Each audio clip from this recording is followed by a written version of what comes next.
keep finding ways that we're helping partners finding either, balance in their life or focus or purpose. Practices that are going to help improve your project management skills or your finances. We're here to talk about setting long-term goals and then how to achieve them. Increasing your quality, therefore becoming the best place in town to work. Welcome to Academy Live. We're going to show you a few highlights from Beyond EMEA, which took place in Berlin just a few weeks ago. During the event, some highlights were the Pax8 Voyager Alliance, a transformative program designed to elevate our partners and address their unique needs, was displayed. Our keynote speakers shared powerful insights on how AI is reshaping the industry, emphasizing the critical importance of cybersecurity in today's landscape. Additionally, the introduction of our innovative custom products on our marketplace marks a significant step forward, allowing partners to tailor solutions that meet their specific and unique needs of their customers. I was not there, but I'm so excited to bring on Rex, and he can talk a little bit more about that today, and we're going to talk all about it. So Rex, come on in. Hey. Before we start diving into this Beyond Berlin thing, Bessie, what have you been up to? Why did we miss you for a few weeks? Well, even though you were in Berlin, but I was getting ready for a big life event. I got married. Yay. Woo-hoo! So yeah, so I was so excited. We had all of our friends and family in Denver. You can see us with the rings. It was a beautiful October 70-degree day in Denver, which you can never really tell what's going to happen with the weather in Denver. So we're so lucky. We got married, but my cousin is studying to be a rabbi and she married us, and we did a parent dance. So there's me with my dad and Matt with his mom, and that's us at the dinner table. So yeah, we were just so happy, and it was such a great event and a great weekend. So I'm really happy, and thanks for everyone that wished me well and everything like that. Congratulations. It's fantastic. Yeah. I think you guys are going to be great. So thank you for Oh, sharing that so with much. us. So Yes, yeah. Well, before we get into all of Berlin, I think we have a sizzle reel to kind of set us up for anyone that wasn't there so they can check it out. So let's take a look at that.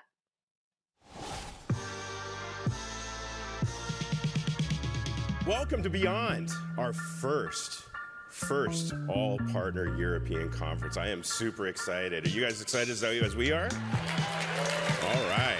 Very happy that we have over 40 countries represented here with all the different vendors that are here, all the different MSPs that are here. Just by comparison, we've done 2 user conferences in Denver, Colorado, our hometown. It is a worldwide show, but we've never had more than about 35 countries represented. So fantastic that we have even more people here this time around. So thank you for that. We have over 500 partners registered for this conference, so we're super happy that the MSP community is out here and supporting this as well.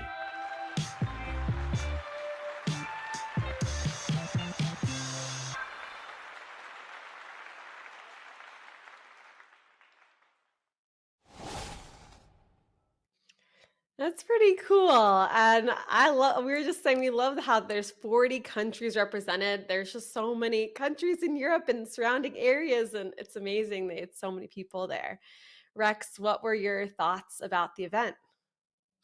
It was awesome. I think we set a goal to have 1,000 people in Denver in 23 and 1,500 partners in Denver in 24.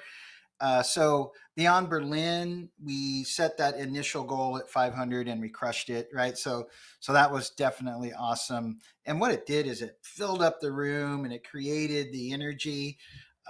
Right in the beginning, Harold came on stage with Rob Ray, and they said, 1 year ago today, we were standing in this empty room wondering if we'd be able to fill it.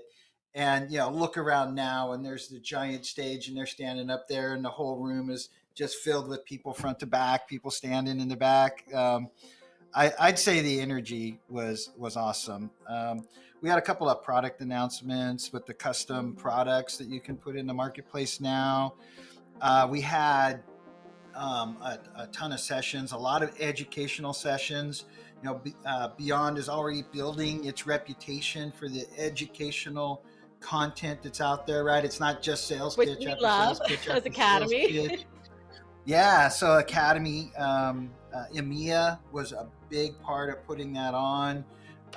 Some of them, they took some of the same presentations we did here in the Americas and used them with our European speakers. Some of them, they're like, no, that's different. Things are different here in Europe, so we want to completely recast the session, or we don't even want to use that one. We want to do this one. And the Pax8 channel crew that puts on the event was really great at accommodating, the cultural differences. For example, while here in Americas, managed services is kind of the de facto standard. We've moved from break fix and professional services to primarily more of a managed services world. But in some parts of Europe, like in the UK, managed services is a more accepted, more standard way of delivering IT services. But in other parts of Europe, things are very much still break fix. And when the tool sets are integrated, that you can find all over the Pax8 marketplace, they're more sold to the enterprise. And the enterprise is the one using the tools, and then the IT providers are more kind of helping as needed, more on a time and materials or hourly basis. And to understand the market that you're talking to and you're doing the presentations, you really have to kind of tailor your message to the room that you're standing in, and that was probably one of my biggest challenges, was kind of trying to figure out the room that I was talking to. Well, it's hard when it's And such a I'll talk. diverse room too. There's people, we said, coming from all different countries, different business models. So you're speaking to quite a Yeah. diverse audience already. So that's quite difficult. And you have to keep in mind that most of the people in the room, even though all of the whole entire event was delivered in English, a lot of Mm, the room, most of the room, English is not their first language, right? It's their second or right. third language. So Whew. when you're presenting, you have to be very careful to speak a little bit more slowly and enunciate. And that also was just a little bit of a challenge to get used to. So that Yeah, was it's a that was actually different way pretty of neat. presenting. Yeah, I know. Like David Chaffrin, that he was selected specifically because of the way he speaks and the way he enunciates, and they Yeah. thought that he would be very well received in the community, which are things that I never would have thought about if I were trying to plan an event over in Europe. So the energy was off the hook. We had some great uh, keynotes. One of my favorites, oh man, I can't remember her name, but she came in and she talked about, like, what is AI doing to the industry.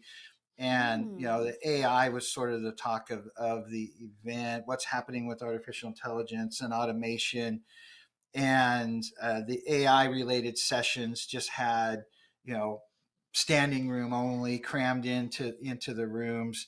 So you can look for Academy to lean more into, how does Hmm. AI get applied, not only in our partners, but how can our partners help their clients adopt AI. So there'll be more coming in 25 around AI, as it's just sort of exploding in the industry. So It's taking over.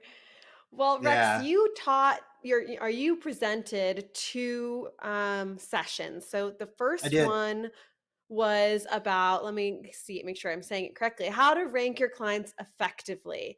And I know you have some slides to show us. Do you mind kind of talking us through this presentation a little bit?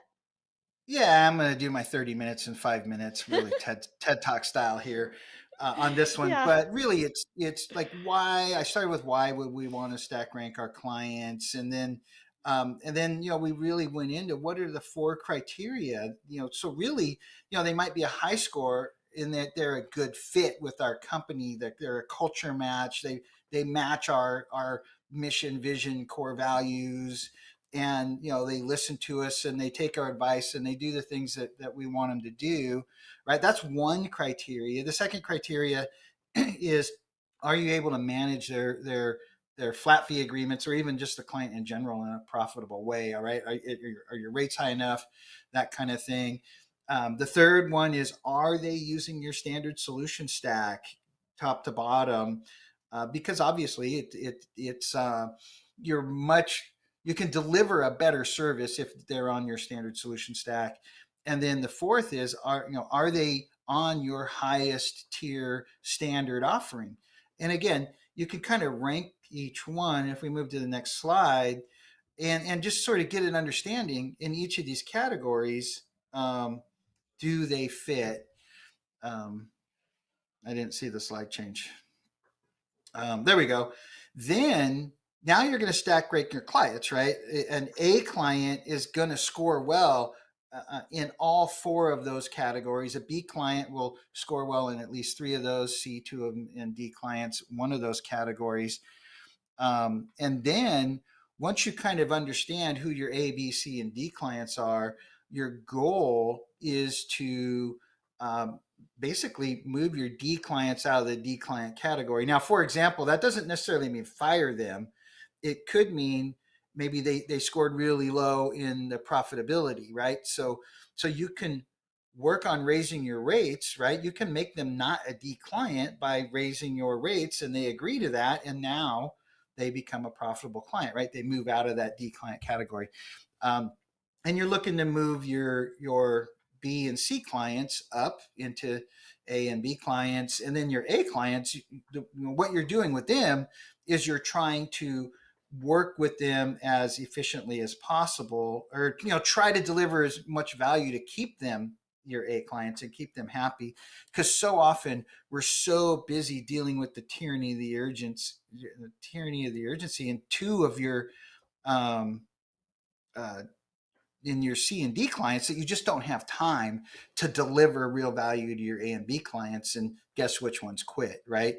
It's your A clients quit because you're not giving them enough value, because you're too busy with your C and D clients. So this is about tackling that head on, and trying to move your clients up. And I'd say the session was really well received. Afterward, I had a lot of people come up to me and talk about, I hadn't thought about ranking my clients like that, because it informs, and I don't remember if I have another slide on this, but it informs your communication plan, right? And the way you communicate with your clients, the way you do your business reviews, what you're talking about, what your strategy is with those clients. If they're not on your great plans, you want to move them up, that kind of thing. It's something we talk a lot about in Sarah Eric on our team does a instructor-led course on account management, and rating your clients is a really important part of the account management piece that she has in her course. And so if you're interested in diving more into that from the account management side of things, highly recommend taking that course to learn more. And we're going to, I think, do a few more workshops next year on specifically rating clients, because it is so helpful and it's such a new concept to so many of our partners that we want to make sure that everyone is aware of that idea. Yeah, it totally informs the way you work with those clients to either move your D clients out or move them up, and take good care of your A clients. So if we can go back to that slide you just had up, my second session was about demystifying gross margin, and you can find this content in detail in the on-demand course. Search for 4. Yep. And it was interesting. Normally here in Americas, I would say the 4 levers, but I did a very good job in Berlin in saying the 4 levers, because that's the way you pronounce the word over there. And also notice our dollar signs have been changed to euros. So a lot of small things that we had to change to go present in Europe. Anyway, this talks about gross margin above and below the line, right? We have a €1 coming in at the top, and this didn't translate color-wise very well, but they got 33 cents going out in labor, 2 cents going out in hard costs, giving me a 65% or 65 cent for each euro gross margin. And then below there, we have our sales, general, and administrative expenses. We got 7 cents on management admin, 7 cents on sales and marketing, 18 cents on other expenses. We got some taxes, some rent, I got 2 cents down there at the bottom for, whatever you're choosing to invest in, which should give you a 22% net profit on that $1 or €1 coming in. And again, I did my best to say euro instead of dollar, but every once in a while that slipped in there. But if we look at the next line, I talked a lot about this slide, which is the first 3 levers, right? When I talk about the 4 levers, it's, what's your billing rate? How much do you pay your engineers? What percentage do your engineers of their time spend doing billing? And then the 4th lever is going to be our efficiency on our flat fee work, right? Are we doing $2,000 worth of work to earn $1,000? There I go, dollars, euros, a flat fee. And again, I was doing that the whole freaking time. And notice things like utilization are spelled with an S, right? Like this is all the localization that we had to do to present in Europe. But, this is showing, hey, I got a 60,000 euro engineer billing 75% of their time. They can hit 3X, which would be that 33% direct labor expense if they're billing 115 an hour. Yet if I got 100K engineer down there in the bottom left, billing 75% of their time, they need to be closer to 190 an hour. And again, this is just our first 3 levers: engineer pay, billing rate, and utilization, to drive at that 33% direct labor, which is going to get me a 67% gross margin raw. Then you add in all of your other service management, your dispatcher, your service manager, add in all of your other service related delivery expenses. And when that's all done, we're hoping for like a 50% gross margin in services. And I don't remember if I threw another slide in there or not, but I think this is the last slide, but that was the last one. Okay. Mhm. Yeah. And then I explained the impact of the 4th lever and kind of getting involved in that, right? When I'm working on utilization, I'm working on the life of the ticket, triage, dispatch, time entry, keeping the engineers' calendars full so they know what the next valuable work is that they need to do, and keeping them busy all day.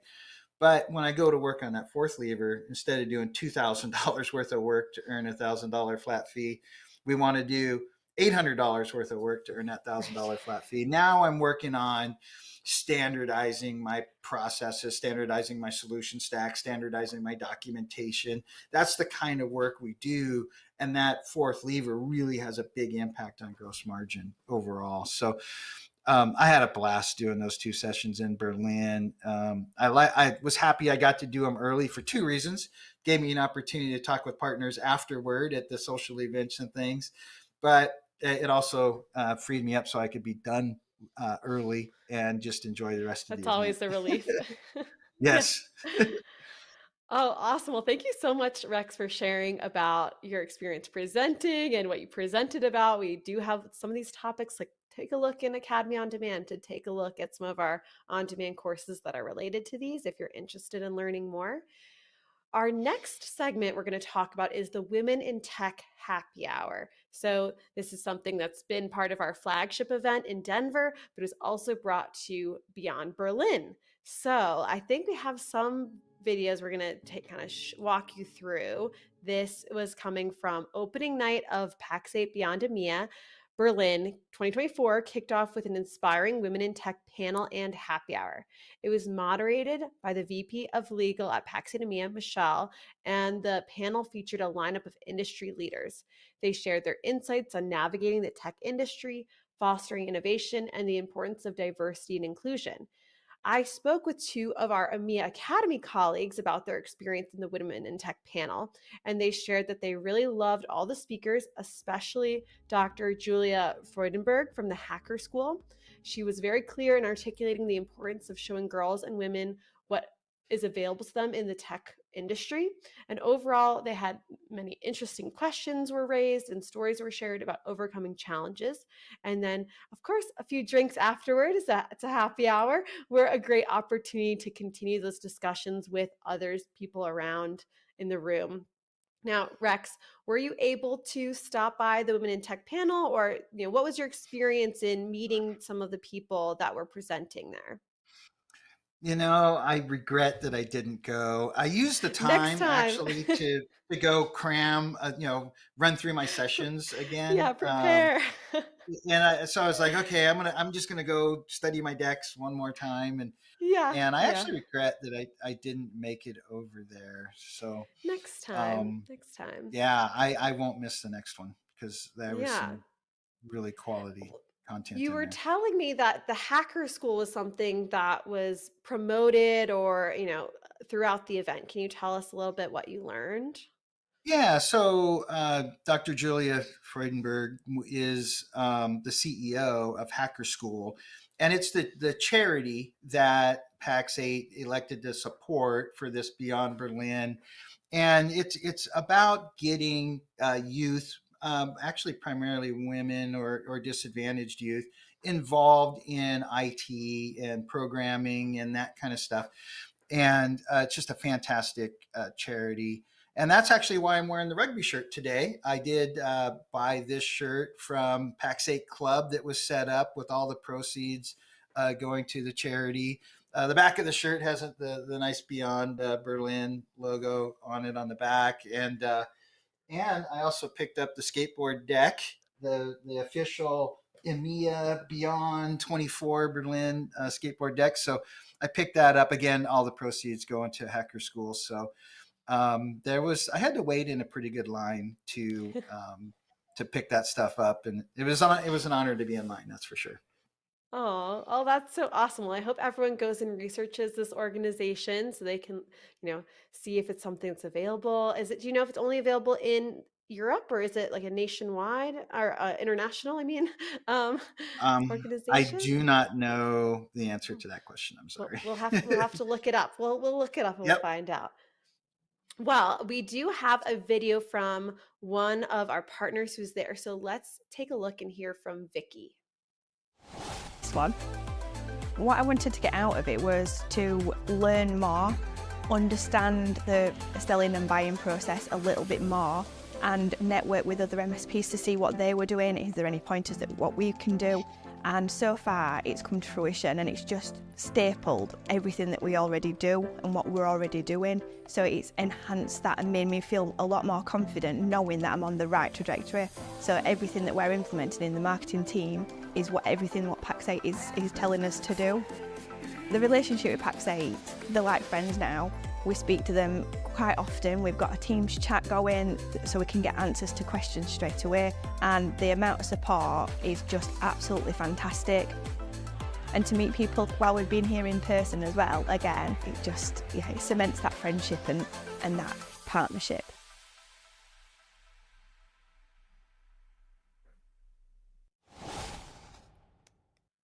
Well, we always like to hear from partners when they're at these events. And I know we had our studios team flew to Berlin. So really shout out to them for kind of capturing some of all of this footage and talking to partners and everything like that.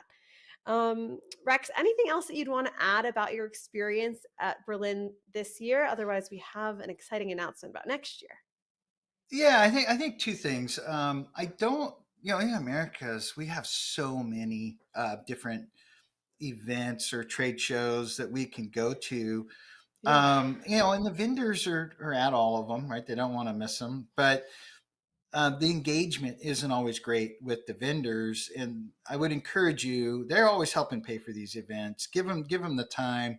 And I love going to the back of the room where the smaller vendors are, where you can really kind of find the new stuff that's going on out there. So, don't miss an opportunity to do that.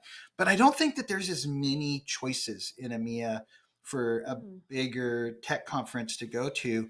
And so the vendors were all super happy. They were getting incredible engagement with the partners. So that I thought was super cool. I am looking forward to the next event, international event that I get to attend for sure. Yes, yes, definitely. So cool. Well, let's take a look at the next EMEA Beyond and check out where it's at. Let's take a look. Yeah. Welcome to Amsterdam, a city known for its rich history, stunning architecture, and innovative spirit.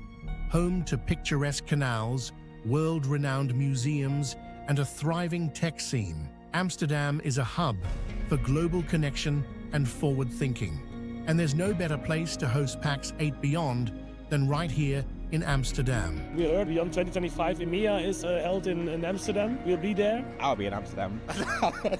This event brings together the best minds in the tech industry to explore the latest in cloud technology, IT services, and innovative business solutions. Beyond 2025 in EMEA will be in Amsterdam, and I have already registered and I've already got my ticket.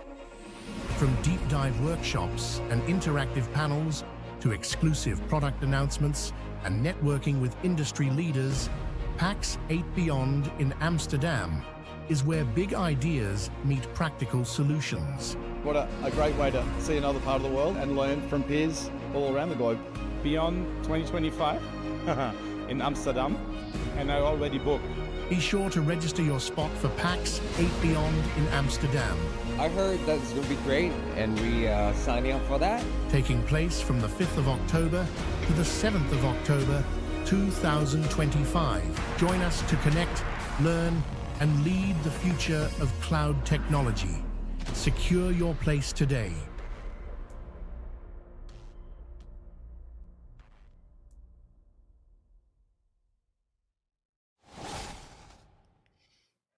I am looking forward. Hopefully I get an invite. You know, it's not a foregone conclusion that anybody from Americas gets to go over there, right? Like we have to have a very specific job, and you know, it's a lot of work to be a presenter at one of these things.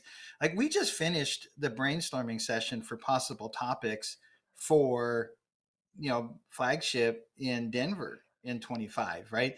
So we have to brainstorm topics, and then you have to get selected, and then you have to spend months working with marketing to get the deck created. And, you know, then you get the speaker shirt, the coveted speaker shirt after you deliver to a room full of people. So,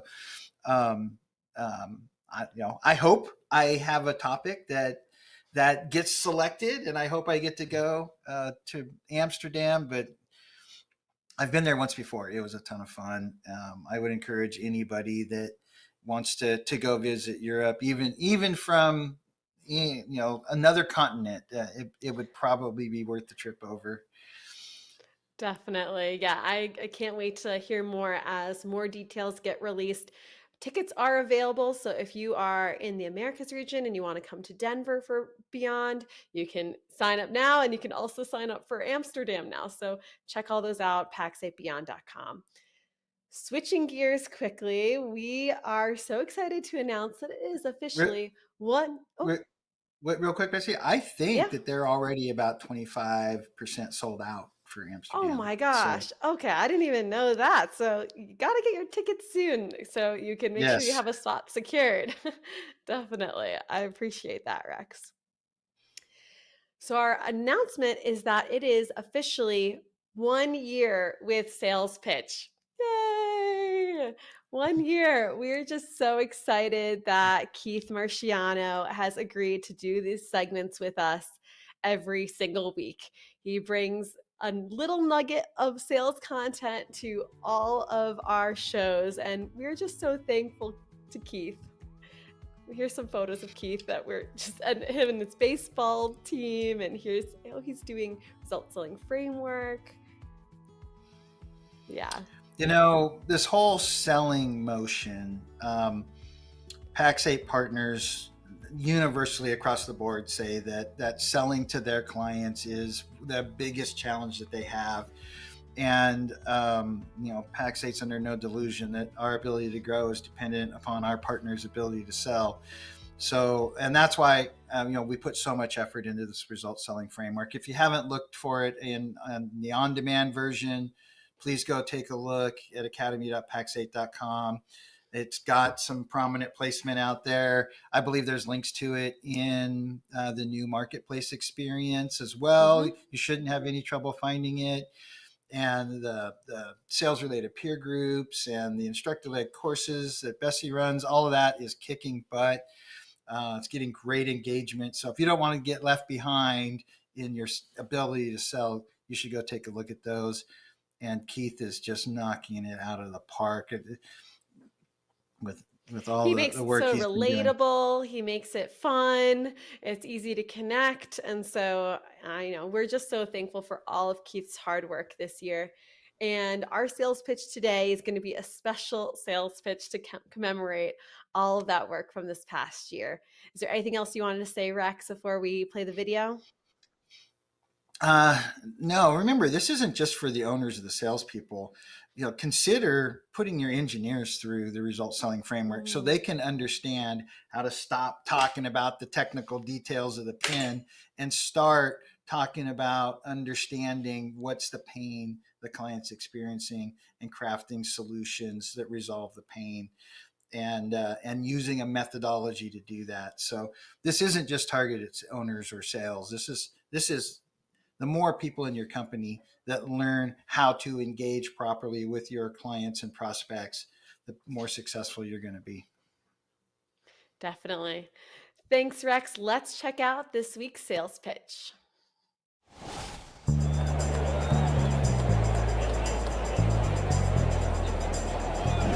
Play ball!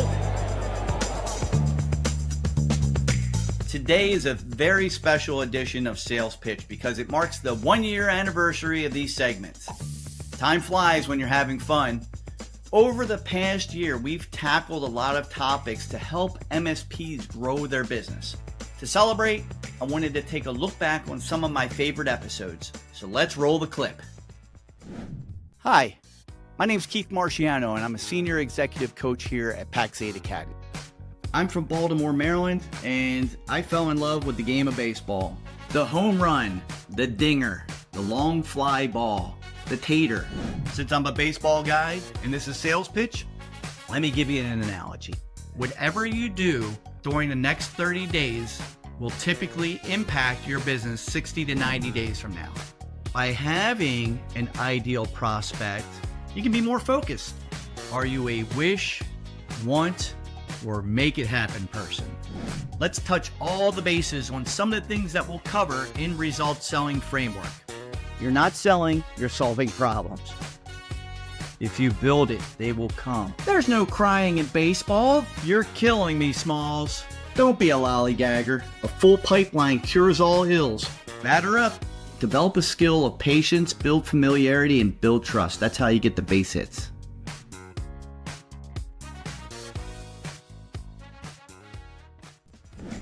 This has been a wonderful experience hosting Sales Pitch every week. I love movies and I love the game of baseball, so I wanted to make these segments a lot of fun by quoting or doing a skit around some of my favorite baseball movies. Creating Result Selling Framework as an easy way for both technical and salespeople to sell is a phenomenal resource I hope you all are taking advantage of. What you may not know is I have an incredible Pax8 Studios team that makes me look really good. I definitely make a lot of mistakes and goof ups, and we've had a lot of laughs as well over the last year. So let's take a look at some of the bloopers and funny moments and me goofing up from this past year. Hi, I'm Keith Marciano, and I'm excited to bring you On today's sales pitch, what a famous movie quote from the movie, re-record that. Contract, edit that. I forgot to touch all the bases on this one, I just realized it. Now, we good? Okay, edit, because I forgot the quote. See which one of them you have the most, see which one of those, sorry. Let it breathe, okay. Hat on, okay? There we go. Set realize. Boy, I can't talk. Oh, I didn't do that. I got it. Yeah, I think I stuttered through that one. Ask yourself When evaluating products or tools, I was kind of ad-libbing there. 3. Three. In baseball, I'm going to start over. By executing repetitive tasks seamlessly, gosh, my tongue. Let's touch all the bases on 4 things So, I'm going to redo that because that came out really bad. And selling service, like I'm looking up at the coach. And the revenue that is generating, it is the goal. I keep saying generating. Problem finder and so it's a math. Cut. I love the fact that I get to share my knowledges. Oop. How'd I do there? I was stumbling and bumbling there out of the gate, but I don't like that sentence at all. I'm taking it out of there. Now I got the coughing fits. I hope I've helped at least you help. Do that again. Around your security. Jeez. Spam. So let your salespeople. So sales is similar. Yeah. Do it again. Edit. I goofed up on this one part. Hang on. Time out real quick. How was my audio, by the way? Redo that again. That's it.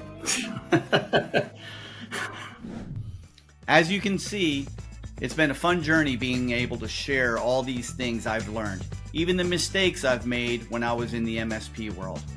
In doing these, I've learned a lot. It's actually helped me look back when I was in sales and when I was running my MSP to really kind of remember the things that made me successful and also the things that I struggled with that a lot of you do. To me, those sales skills are just muscle memory.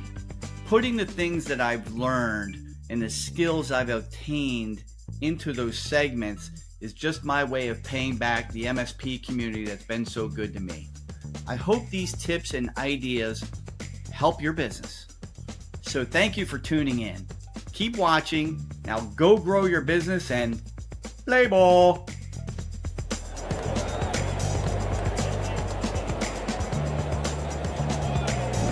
Play ball.